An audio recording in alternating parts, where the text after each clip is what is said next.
আসসালামু আলাইকুম রহমতুল্লাহ। দূরের ও কাছের আমার প্রিয় বন্ধুরা, বিশেষ করে মৌলভীবাজার সরকারি কলেজের আমার প্রাণপ্রিয় ছাত্রছাত্রীবৃন্দ, সবাইকে আন্তরিক শুভেচ্ছা। আমি হাফিজ মোহাম্মদ মাহবুবুর রহমান উসমানী, সহযোগী অধ্যাপক, ইসলামের ইতিহাস ও সংস্কৃতি বিভাগ, মৌলভীবাজার সরকারি কলেজ, মৌলভীবাজার। আশা করি তোমরা প্রায় সবাই সুস্থ আছো। মহামারী করোনার মধ্যে সবাই স্বাস্থ্যবিধি মেনে চলতেছ। আজকের আলোচ্য বিষয় হচ্ছে সুদ। সুদ কি? সামাজিক ও রাষ্ট্রীয়ভাবে এর কুফল, এর ক্ষতিকর দিকগুলো কি কি? ইসলামের ইতিহাসের অনার্স চতুর্থ বর্ষের 24-23-24-1611 নম্বর কোডের এই সাবজেক্ট। আসো আমরা পরম করুণাময় মহান আল্লাহর নামে শুরু করছি। আউযু বিল্লাহি মিনাশ শাইতানির রাজিম। বিসমিল্লাহির রহমানির রহিম। সুদ শব্দের আরবি হচ্ছে রিবা, ইংরেজিতে বলে ইন্টারেস্ট। রিবা শব্দের অর্থ হচ্ছে বৃদ্ধি, আধিক্য। এই সুদ একটা অভিশপ্ত শব্দ, হার্মফুল ওয়ার্ড। এই ইন্টারেস্ট ওয়ার্ডটাকে সবাই ভয় করে, আতঙ্ক সৃষ্টি করে মনে, সকলের মনে, যেহেতু এটা শোষণের হাতিয়ার। সমাজের ধনীরা আরও ধনী হয়ে যায়, দরিদ্ররা আরও হতভাগ্য দরিদ্র হয়ে যায়, নিঃস্ব হয়ে যায়। রাষ্ট্রীয়ভাবে কিছু দুর্নীতিবাজ,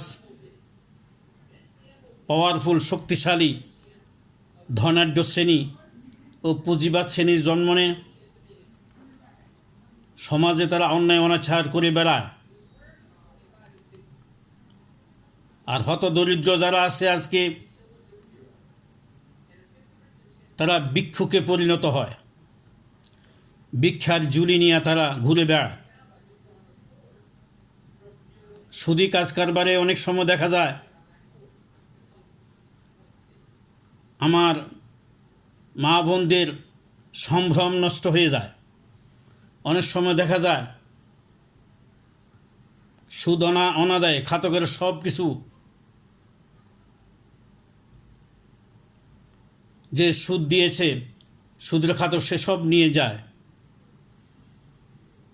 এতে বোঝা গেল সুদ সমাজের একটা অভিশপ্ত শব্দ। সুদ আল্লাহ পাক নিষিদ্ধ করেছেন, হাদিসে নিষিদ্ধ আছে, বিভিন্ন ধর্মেও এটা নিষিদ্ধ। সুদি কাজ কারবার করতে গিয়ে ইহুদিরা অভিশপ্ত হয়ে গেল।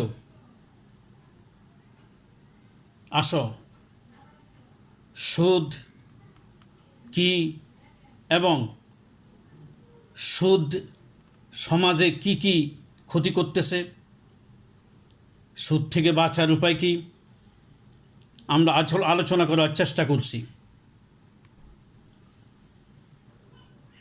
1 নম্বরে আমরা সুদ সম্পর্কে, সুদ কি, হোয়াটস দ্য ডেফিনেশন। সুদ বাংলা শব্দ, ইংরেজি ইন্টারেস্ট, আরবি হচ্ছে রিবা। আর রিবা শব্দের অর্থ হচ্ছে বৃদ্ধি এবং আধিক্য, অতিরিক্ত স্ফীতি, সম্প্রসারণ এগুলো বোঝায়। আর রিবা কাকে বলে? রিবা হচ্ছে সেই অর্থ যা ঋণ গ্রহীতা ঋণ আদায়ের সময় যে বাড়তি অর্থ দেওয়া হয় সেটাকে সুদ বলা হয়, অথবা সমমানের জিনিস, সমজাতীয় জিনিস আদান প্রদানের সময় বাড়তি যা নেওয়া হয় এটাকে রিবা বলা হয় বা সুদ বলা হয়। সুদের মধ্যে দুইটা জিনিস থাকে,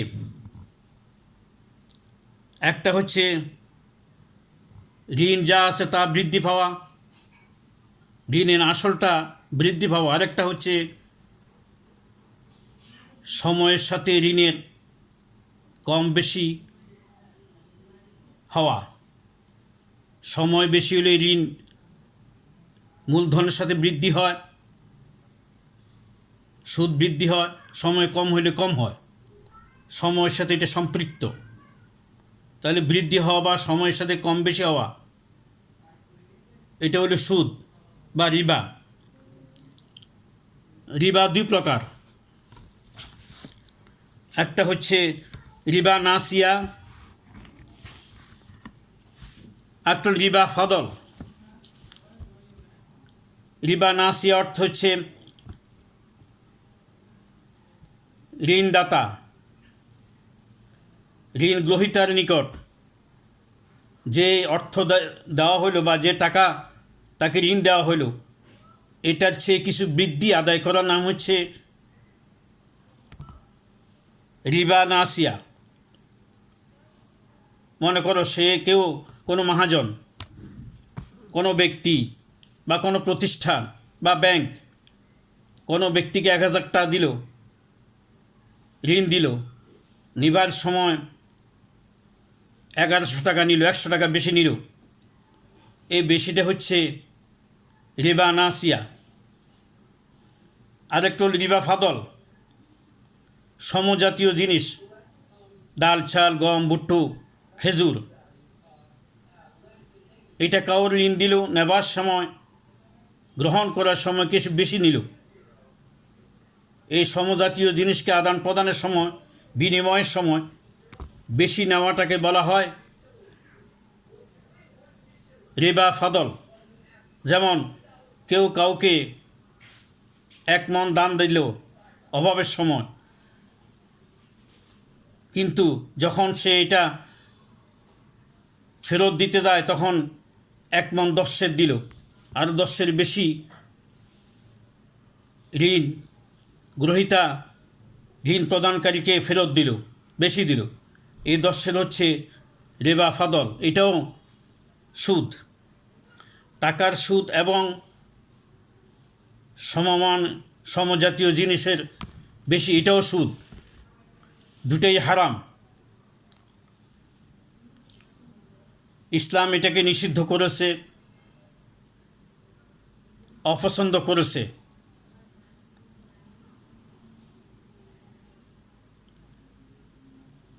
যেমন রিবা ফদলের একটা উদাহরণ, হযরত বিলাল রাদিয়াল্লাহু তাআলা একবার রাসূল করিম সাল্লাল্লাহু আলাইহি ওয়াসাল্লামের জন্য কিছু উৎকৃষ্ট মানের খেজুর আনলেন। হুজুর বললেন, তোমার এইরকম খেজুর তো ছিল না, আর তো একটু কম মানের খেজুর ছিল। হুজুর তিনি বললেন, আমার কাছে যে খেজুর ছিল তা আমি আরেকজনকে ফেরত দিয়া তার থেকে তার অর্ধেক খেজুর নিয়েছি। হুজুর বলছেন, এটাও সুদের পর্যায়ে পড়ে যায়। তোমার উচিত ছিল তোমার এই একটু খারাপ খেজুরগুলোকে বিক্রয় করে পণ্যের বিনিময়ে অথবা অর্থের বিনিময়ে যে অর্থ বা পণ্য পেয়েছ সেটা দিয়ে তুমি উৎকৃষ্ট খেজুর কিনবে। এটাই হচ্ছে নিয়ম। তাহলে বোঝা গেল সুদ মানে হচ্ছে অতিরিক্ত কিছু গ্রহণ করা। এই অতিরিক্ত জিনিসগুলো ইসলামে নিষেধ করে দিছে। এটা ধনী ধনী হয়ে যায়, দরিদ্র ধনী হয়ে যায়, বৈষম্যের শিকার হয়, শোষণের হাতিয়ার। এখন আসো আমরা এই সুদ কোরআন হাদিসে এর অবস্থান কি, পবিত্র কোরআন এই সুদকে কি বলেছে, কোরআনের দৃষ্টিতে এই সুদের অবস্থান কি। আল্লাহ রাব্বুল আলামিন এই কোরআন শরীফকে সুদকে নিষিদ্ধ করেছেন এবং এই পবিত্র কোরআনে সুদ 7 বার এসেছে। সুদ শব্দ 7 বার এসেছে। 4 বারে গিয়ে এই সুদকে আল্লাহ পাক হারাম ঘোষণা করেছেন। আল্লাহ ব্যবসাকে হালাল করেছেন। নবুয়তের পরে, নবুয়তের 5 বছর পর আল্লাহ রাব্বুল আলামিন যারা সুদের কাজ কারবার করেন তাদের বিরুদ্ধে কোরআন আয়াত সূরা রুমের 39 নম্বর আয়াত নাজিল করে আল্লাহ পাক বলেন, আউযু বিল্লাহি মিনাশ শাইতানির রাজিম, বিসমিল্লাহির রহমানির রহিম, ওমা আতাইতুম মির রিবা লিয়ারবু ফি আমওয়ালিন নাস ফালা ইয়ারবু ইনদাল্লাহ ওমা আতাইতুম মিন যাকাতিন তুরিদুনা ওয়াজহাল্লাহ ফাউলাইকা হুমুল মুদঈফুন। তোমরা যে অতিরিক্ত দিয়ে থাকো, সুদ দিয়ে থাকো মানুষের সম্পদের মধ্যে, আসলে এই সুদ তার সম্পদ বাড়ে না। মানুষকে যে সুদ দিয়ে দাও, অতিরিক্ত ঋণের সাথে অতিরিক্ত দিয়ে দাও, এটা কিন্তু তার সম্পদ বাড়ে না। কিন্তু যে যাকাত বা দান সদকা মানুষকে তোমরা দাও, এতে তার সম্পদ বরকত হয়, সম্পদ বাড়ে আল্লাহকে খুশি করার জন্য। আল্লাহ এভাবে অধিক দাতা, অধিক দিতে পারেন তিনি, কয়েক গুণ দিতে পারেন তিনি। এটা হলো সূরা রুমের 39 নম্বর আয়াত। রাসূল করিম সাল্লাল্লাহু আলাইহি সাল্লাম যখন মদিনাতে হিজরত করেন, হিজরতের পরে সেখানে ইহুদিরা সুদের কাজ কারবার করত, অথচ তাদের ধর্মে তাওরাতে সুদকে নিষিদ্ধ করা হয়েছে। এই কথা আল্লাহ পাক তাদেরকে স্মরণ করিয়ে দিলেন। আউযু বিল্লাহি মিনাশ শাইতানির রাজিম, ওয়া আখযিহিমুর রিবা ওয়া কাদ নুহু আনহু আকলিম আমওয়ালান নাসিল বাতিল। এই ইহুদিরা অতিরিক্ত সম্পদ সুদ গ্রহণ করে, অথচ তাদেরকে নিষিদ্ধ করা হয়েছে, তাদের কিতাবই নিষিদ্ধ, তারপর তারা সুদ গ্রহণ করে, জনগণের সম্পদ অন্যায়ভাবে তারা ভক্ষণ করে। তৃতীয়বার মাদানী যুগের উহুদের যুদ্ধের পরে এই ইহুদিদের চক্রবৃদ্ধিকারীদের সুদ খায়, এটা কিছু সংখ্যক দুর্বল মুসলমানদেরকেও ক্ষতিগ্রস্ত করে, তাদেরকে এফেক্ট করে, তাদেরকে সাবধান করে দেন আল্লাহ পাক। এদের চক্রবৃদ্ধি হোক, কম হোক, বেশি হোক, এটা বৈধ না, আল্লাহ পাক ঘোষণা করেন। আউযু বিল্লাহি মিনাশ শাইতানির রাজিম, ইয়া আইয়ুহাল্লাযীনা আমানু লা তাকুলু রিবা আদআফান মুদআফাহ ওয়াত্তাকুল্লাহা লাআল্লাকুম তুফলিহুন ওয়াত্তাকুন নারাল্লাতী উইদ্দাত লিল কাফিরিন। 161-62 সূরা আলে ইমরান,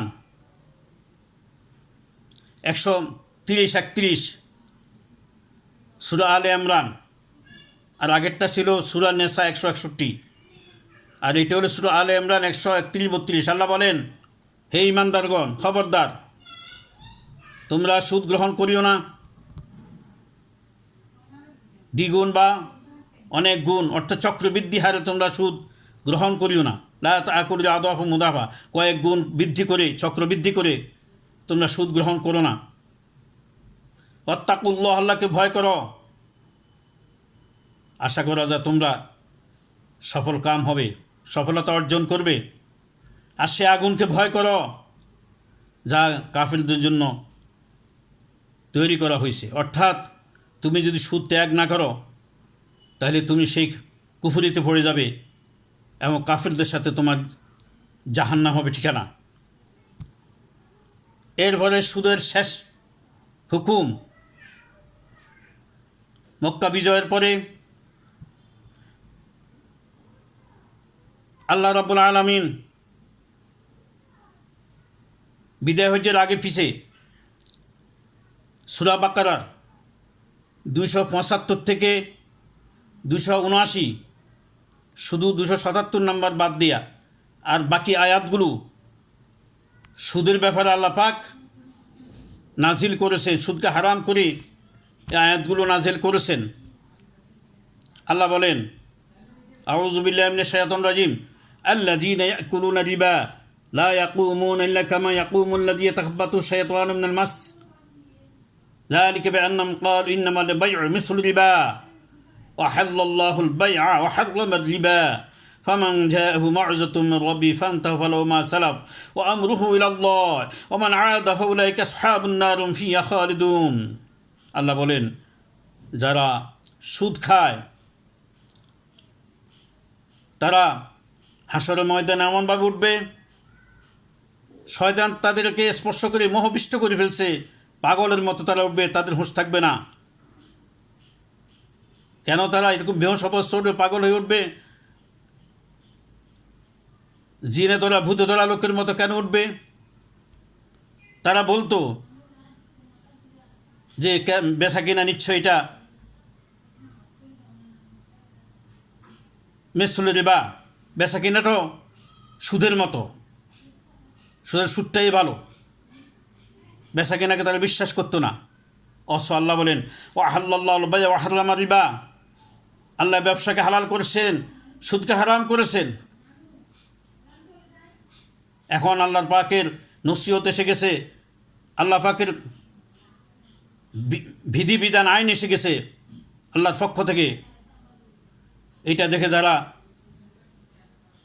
এটা বর্জন করে, সুদি কাজ কারবার বর্জন করে, এর থেকে দূরে সরে যা হয়ে গেছে সেটা আল্লাহর উপরে, তাদের সকল কাজ আল্লাহর উপরে ন্যস্ত থাকবে।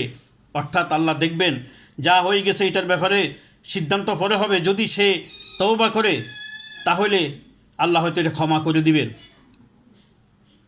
অমানাদা, এরপরও সুদ হারাম ঘোষণা হওয়ার পরেও যে আবার সুদি কাজ কারবারে আত্মনিয়োগ করে, ফিরে আসে, সুদ কারবার বন্ধ করে না, সুদি কাজ কারবারে সে লিপ্ত হয়ে যায়, ফাউলাইকা আসহাবুন নার, তারা জাহান্নামের অধিবাসী। হুম ফিহা খালিদিন, তারা চিরস্থায়ী থাকবে। অর্থাৎ ইমানদারদের মধ্যে কিছু লোক, 3 শ্রেণীর লোক জাহান্নামে চিরস্থায়ী থাকবে। ইমানদার বলতে জাহান্নামে চিরস্থায়ী থাকার কথা না। 1 জররা পরিমাণ, 1 বিন্দু পরিমাণ, 1 সরিষা পরিমাণ ইমান যদি থাকে, আল্লাহ রাব্বুল আলামিন জাহান্নাম থেকে উদ্ধার করে তার জান্নাত দিয়ে দেবেন, সুবহানাল্লাহ। কিন্তু 3 শ্রেণীর লোকেরা আল্লাহ পাক চিরস্থায়ী জাহান্নামে রাখবেন। কেন? তারা যে অপরাধ করেছে এই অপরাধটাকে অপরাধ মনে করে নাই, আল্লাহর আইনের সাথে তারা বৃদ্ধাঙ্গুল দেখাইছে, আইনের উপর হাত দিছে এবং এটাকে তারা অপরাধ মনে না করে এটাকে বৈধ মনে করছে। তন্মধ্যে একটা হলো সুদ, আর একটা হলো মানুষকে হত্যা করা।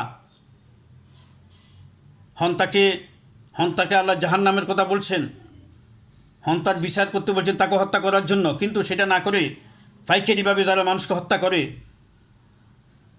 এটাকে আল্লাহ হারাম করেছেন, যেটা বৈধ মনে করে সে জাহান্নামে যাবে চিরস্থায়ী। আরেকজন হচ্ছে আল্লাহ যে ওয়ারিশ নির্ধারিত করে দিয়েছেন, সম্পত্তির হিসাব, সম্পত্তির ভাগ বন্টন করে দিয়েছেন, এই বন্টনের উপরে যারা হাত দেয় তারা চিরস্থায়ী জাহান্নামে যাবে, কারণ আল্লাহর আইনের উপরে হাত দিয়েছে। সুতরাং যারা এই সুদি কাজ কারবার থেকে ফিরে না আসে তারা জাহান্নামে চিরস্থায়ী থাকবে। আল্লাহ বলেন ইয়ামহাকুল্লাহু রিবা ওয়া ইউরবি সাদাকাত, আল্লাহ সুদকে নিচ্ছিন্ন করেন, দান সদকাকে জাকাতকে আল্লাহ বৃদ্ধি করেন। আল্লাহ ইউহিব্বু কুল্লা কাফফারিন আসিম, অবশ্যই আল্লাহ পাক পছন্দ করেন না ওই ব্যক্তিকে যে আল্লাহর আইনকে, আল্লাহর বিধিবিধানকে একবারে অস্বীকার করে, সীমা লঙ্ঘন করে এই ব্যাপারে, এবং মহাপাপিষ্ঠকে আল্লাহ কখনো পছন্দ করেন না। আল্লাহ আবার বলেন ফাইল্লাম তাফআলু ফাআযানু বিহারবিন মিনাল্লাহ, যদি তোমরা এই সুদী কাজ কারবার থেকে ফিরে না আসো, ফাআযানু বিহারবিন মিনাল্লাহ, আল্লাহর রাসূলের সাথে যুদ্ধের জন্য রেডি হয়ে যাও। Be ready to fight against the Almighty Allah and His Messenger। সুতরাং আল্লাহ এবং তার রাসূলের সাথে যুদ্ধ করার জন্য প্রস্তুত হয়ে যাও। আর যদি তোমরা এর থেকে ফিরে আসো আর সুদ না খাও, তাহলে তোমরা মূল সুদের যে অতিরিক্ত কাজ ছেড়ে দাও, যে টাকা এতদিন লেনদেন করছেন মূল টাকাগুলো তোমরা পাবে। এই ব্যাপারে কেউ কারোর উপরে কোনো জুলুম করা হবে না, কেউ জুলুমের শিকারও হবে না। এখানে একটা কথা, আল্লাহ পক্ষ থেকে যুদ্ধ ঘোষণা, সুদে যারা কাজ করেছে আল্লাহ কোরআনে বলছেন যুদ্ধ, কোনো অন্যায়ের ব্যাপারে আল্লাহ যুদ্ধ ঘোষণা করেন নাই, সুদের ব্যাপারে যুদ্ধ ঘোষণা করছেন। কত মারাত্মক ভেদি, কত মারাত্মক এটা অন্যায়। সব অপরাধ থেকে বড় অপরাধ হচ্ছে, যতগুলো অপরাধ হচ্ছে শিরকের পরেই যে কতগুলো অপরাধ, সবচেয়ে মারাত্মক অপরাধ হচ্ছে সুদী কাজ কারবার, যার বিরুদ্ধে আল্লাহ পাক যুদ্ধ ঘোষণা করছেন। বিশ্বনবী রহমতুল্লাহ আলম জনাব মুহাম্মদ রাসূলুল্লাহ সাল্লাল্লাহু আলাইহি ওয়াসাল্লাম নাজারানের খ্রিস্টানদের সাথে তিনি সন্ধি করছেন। সেখানে তিনি চিঠি দিয়ে জানাই দিয়েছেন যদি তারা সুদ খায় তাদের সন্ধি বাতিল হবে এবং তাদের সাথে যুদ্ধ হবে। মক্কা বিজয়ের পরে মক্কার তহসিলদারকে আল্লাহ রাসূল চিঠি দিয়ে বলে দিয়েছেন মুগিরা নামক একটি গোত্রের কথা তারা সুদ খায়। আল্লাহ রাসূল তাদেরকে জানাই দিলেন যে এদেরকে সুদ থেকে তুমি বারণ রাখো, যদি সুদ থেকে বিরত না থাকে তাহলে তোমরা তাদের সাথে যুদ্ধ করো।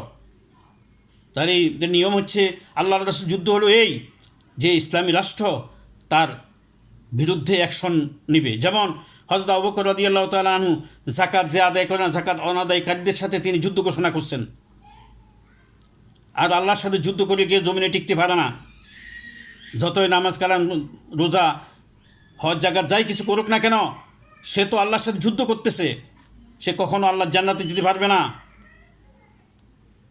নমরুদ আল্লাহর সাথে যুদ্ধ ঘোষণা করছিল, আল্লাহ শুধু ছোট্ট একটা ল্যাংড়া মশা ফাটাই দিয়েছেন, আর ল্যাংড়া মশা যাইয়ে তার মাথার মগজগুলো খেয়ে সারা করে দিয়েছে। সুতরাং আল্লাহর সাথে যুদ্ধ করা সম্ভব নয়, এটা মারাত্মক অপরাধ সুদ। এখন আসো আমরা পবিত্র হাদিসের দৃষ্টিতে সুদের অবস্থান কি। আমরা 1 নম্বরে সুদ কাকে বলে, 2 নম্বরে কোরআনের দৃষ্টিতে সুদের অবস্থান কি, কোরআন সুদকে কিভাবে ট্রিট করে, এটার অবস্থান কি। 3 নম্বর আমরা পবিত্র হাদিসে সুদের ব্যাপারে কি বলা হয়েছে। হযরত ইবনে মাসউদ রাদিয়াল্লাহু তাআলা আনহু থেকে বর্ণিত, রাসূল বলেন, তিনি বলেন রাসূল করিম সাল্লাল্লাহু আলাইহি ওয়াসাল্লাম লানত দিয়েছেন, লানা আকিলার রিবা ওয়া মুকিলাহু ওয়া শাহিদাই ওয়া কাদিবাইহি। বুখারী মুসলিম শরীফ হাদিস। যারা সুদ গ্রহণ করে, সুদখোর, সুদ প্রদানকারী,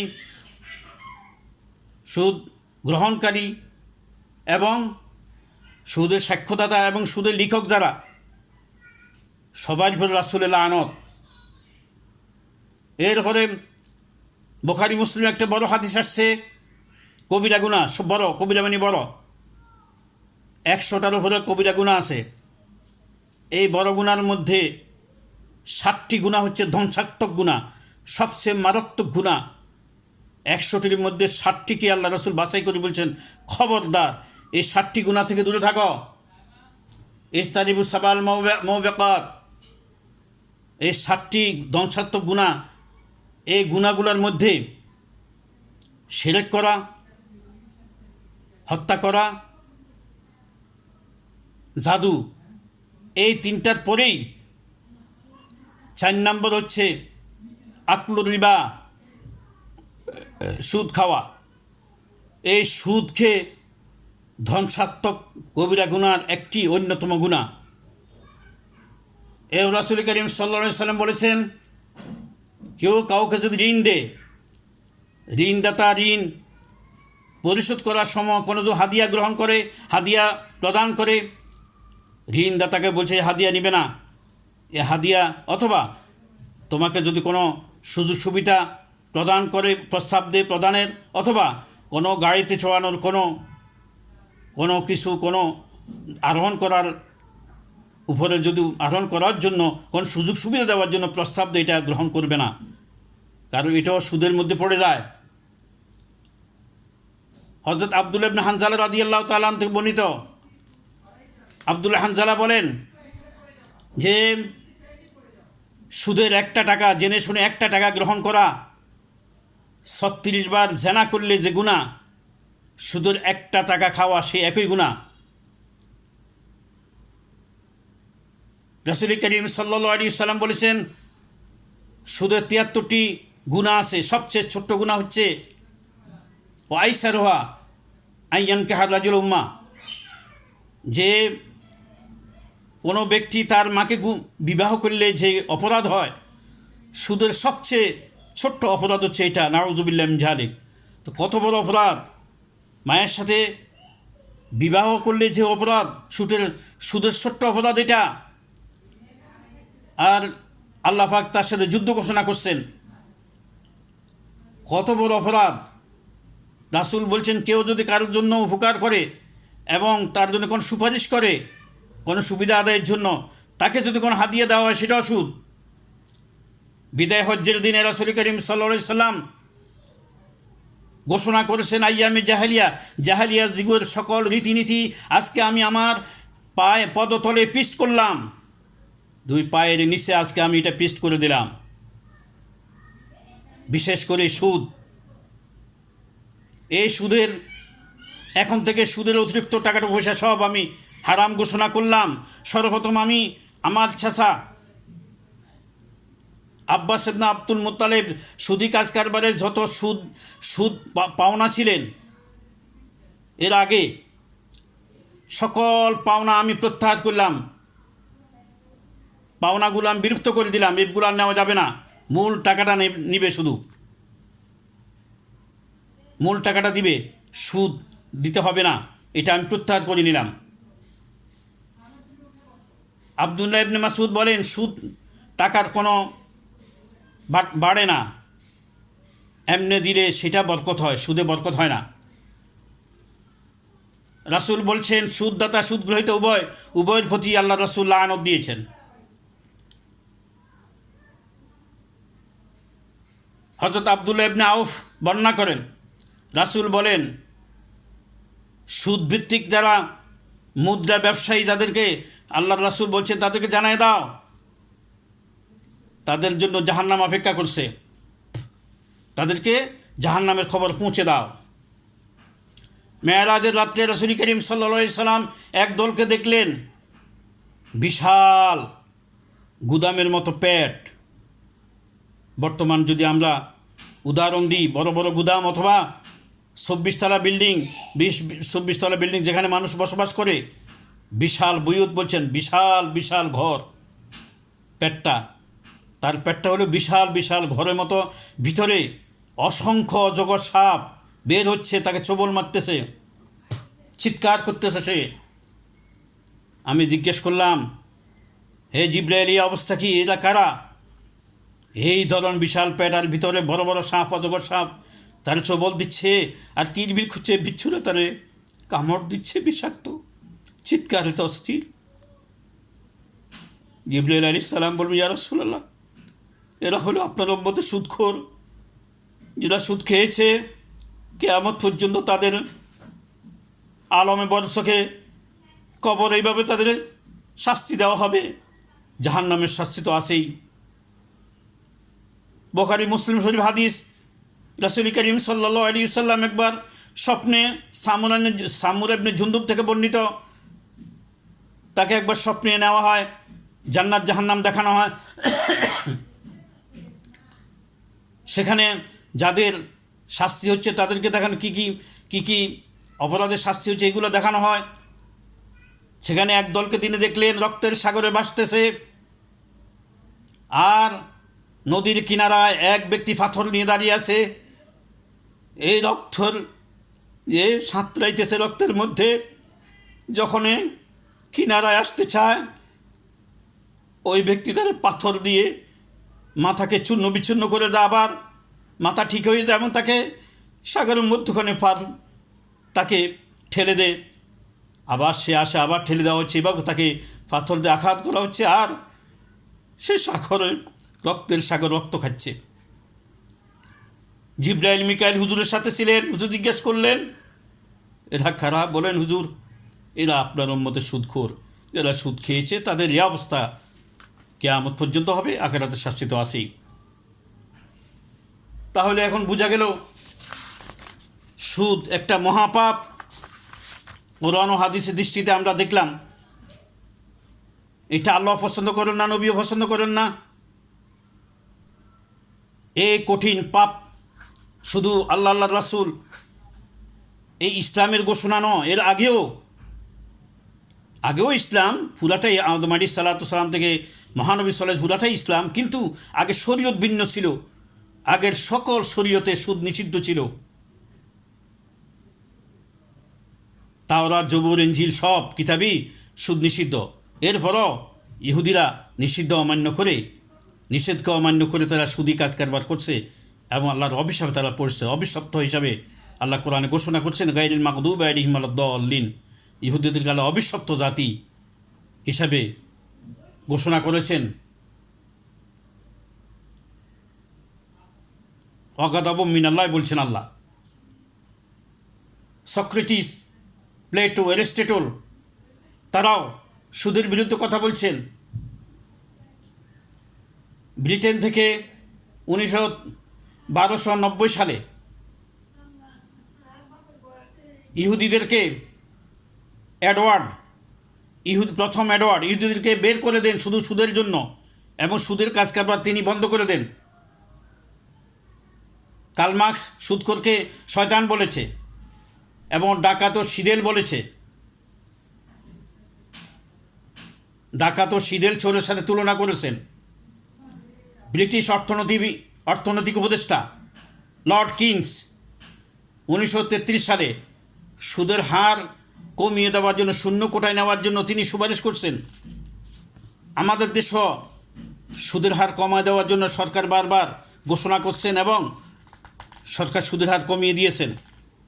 তাহলে বোঝা গেল সুদকে কেউ পছন্দ করে না, সবাই সুদকে ঘৃণা করছে। এখন আসো আমরা সুদের 4 নম্বর সামাজিক কুফল আমরা সংক্ষেপে বর্ণনা করি। সুদ কৃপণতা ও লোভের লালসা সৃষ্টি করে। অনেকগুলো পয়েন্ট আমরা এক এক করে বলে যাচ্ছি।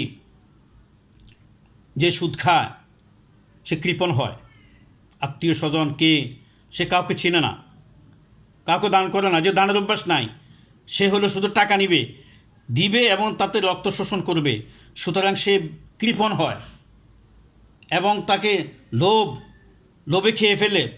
একটা বাড়ি হলে 2টা বাড়ি চিন্তা করবে, 3টা বাড়ি চিন্তা করবে, একটা গাড়ি হলে আরও 2টা গাড়ি চিন্তা করবে। এইভাবে অধিক সম্পত্তির উপরে তার ঘুম হারাম হয়ে যায়, আরাম হারাম হয়ে যায়। আত্মীয় স্বজন দরিদ্র এদেরকে সে তুচ্ছ মনে করে। সুদ ধনী দরিদ্র বৈষম্য সৃষ্টি করে। কেউ আঙ্গুল ফুরিয়ে কলা গাছ হয়ে যায়, কেউ অতি দরিদ্র হয়ে ঘর বাড়ি বিক্রি করে সুদ হিসাবে যা আসছে সব সুদের দিয়ে, টাকা পয়সা দিয়ে লাঙ্গল জমি চাষ সব বিক্রয় করে দিয়ে উজাড় হয়ে দেউলিয়া হয়ে সে পথের ভিক্ষুক হয়ে যায়।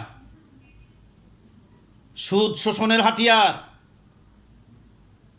শেক্সপিয়ার বলেছেন তার বই দ্য মার্চেন্ট অফ ভেনিস, যে নাটকের বই, শায়লকের চরিত্রে সেখানে মধ্যযুগের শোষণের কথা তিনি উল্লেখ করেছেন।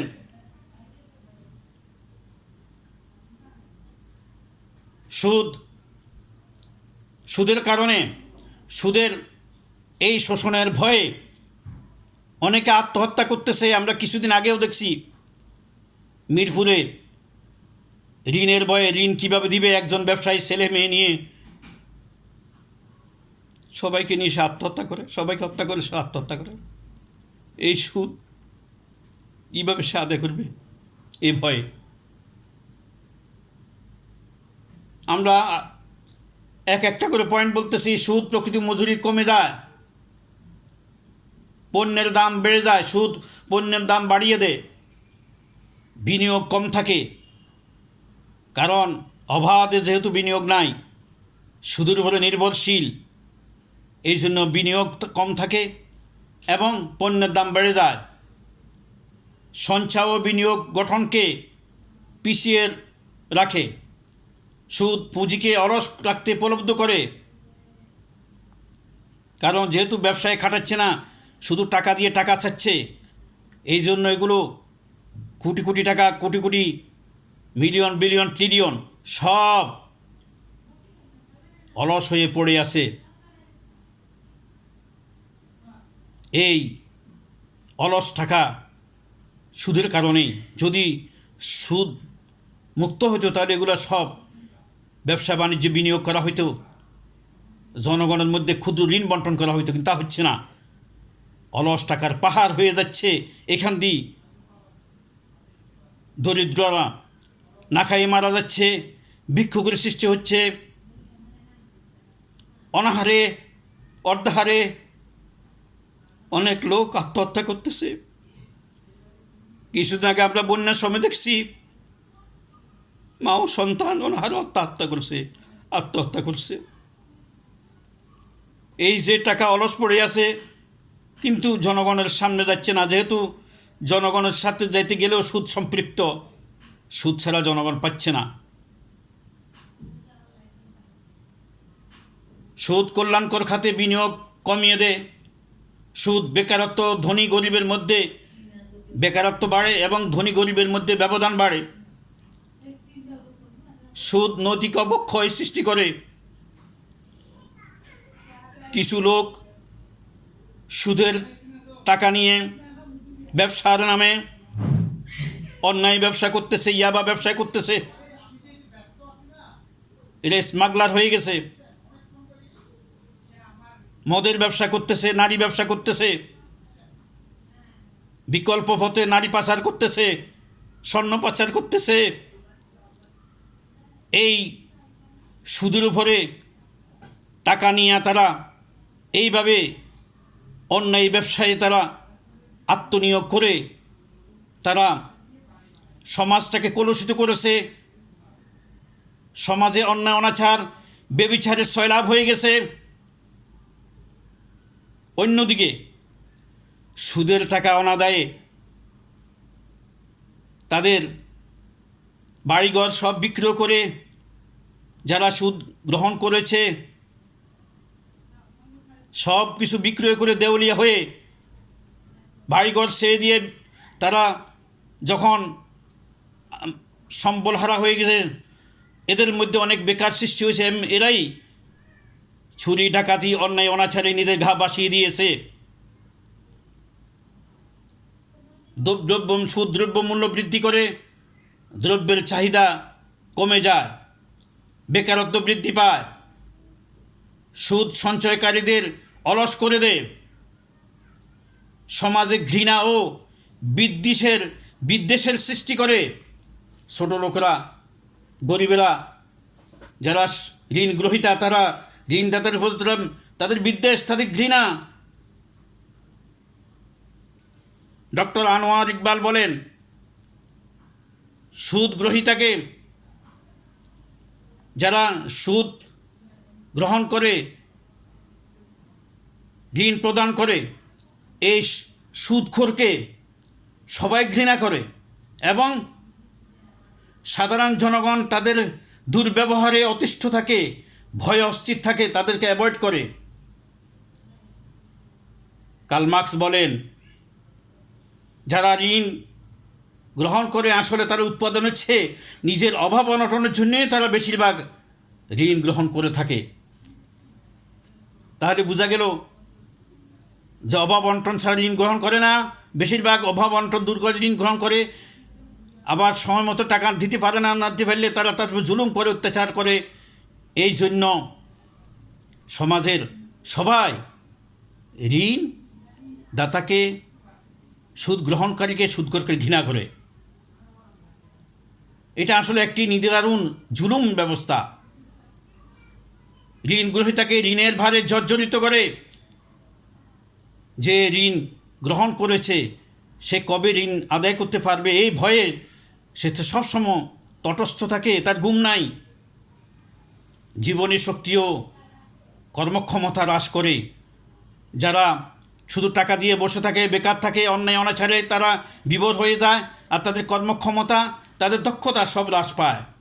যেহেতু ব্যবসা করলে তারা তাদের মেধা, তাদের শক্তি, তাদের সময় সব ব্যবসায় লাগাইতো, কিন্তু সেটা না, শুধু টাকায় টাকা আনে, টাকা ছাড়। সম্পদ এক জায়গায় পুঞ্জীভূত হয়, মালিক ও গোলামের সৃষ্টি হয়, কেউ গোলাম হয়, কেউ মালিক হয়। শ্রমিক তার কর্মসংস্থান হারায়। সুদ অনাদায়ে সমাজে অনৈতিক কাজের সৃষ্টি হয়। যেমন আমরা কয়েকবার পেপারে দেখলাম, যারা ক্ষুদ্র ক্ষুদ্র ঋণ দেয়, সুদ দেয় গ্রাম অঞ্চলে মহিলাদেরকে, এই সুদ ঠিকমতো আদায় না করে অনেক সময় মহিলাদের উপরে শারীরিক নির্যাতন করে, তাদের সম্ভ্রম হরণ করে, আমরা বহুবার দেখেছি। তাহলে সুদের সামাজিক কুফল। এখন আসো আমরা সংক্ষেপে সুদের 5 নম্বরে রাষ্ট্রীয় কুফল আমরা শুধু এক এক করি আমরা বর্ণনা করে যাব। সুদে অর্থনৈতিক বৈষম্য সৃষ্টি করে।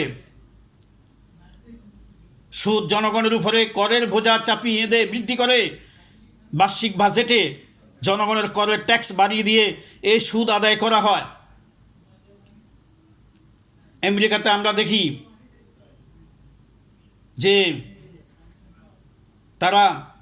তাদের একটা গৃহযুদ্ধ হয়েছে। এই গৃহযুদ্ধে তারা ঠিকমতে সুদের টাকা 1861-65 সালে যে গৃহযুদ্ধ হয়েছে, এই গৃহযুদ্ধ থেকে ওভারকাম করার জন্য, বেরিয়ে আসার জন্য তারা সুদ, যে জনগণ যারা পুঁজিপতি কোটিপতি থেকে সুদ নিয়েছে, এই সুদ এখনও আদায় করতে পারে নাই। সুদখোর অর্থবিত্তের মালিক হয়ে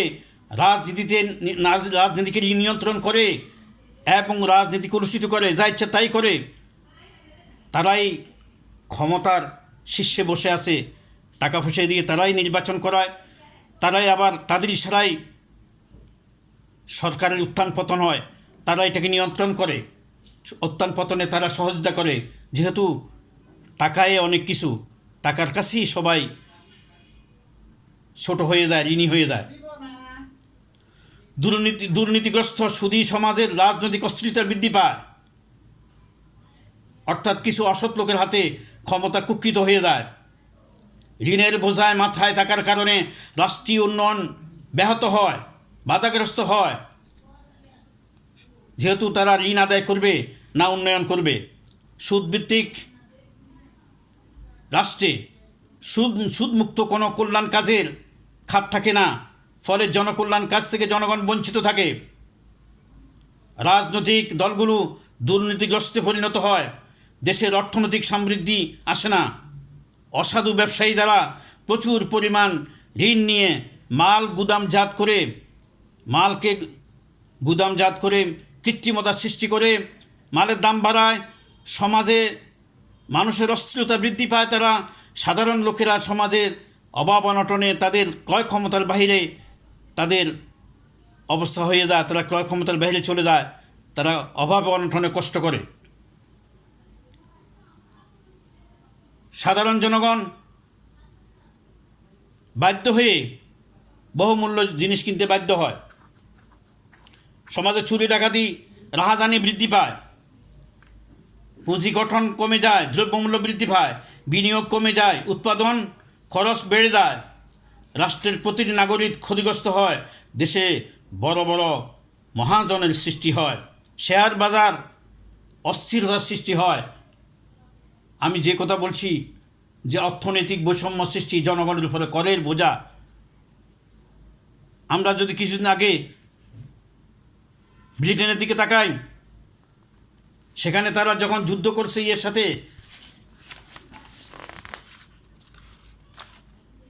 নেপোলিয়নের সাথে, এখানে তারা যে সুদ গ্রহণ করেছে, মোটা টাকার সুদ, এই যুদ্ধের খরচ, এই টাকাটা এখনও জনগণ থেকে মাথা পিছু তারা ট্যাক্স হিসেবে আদায় করতেছে।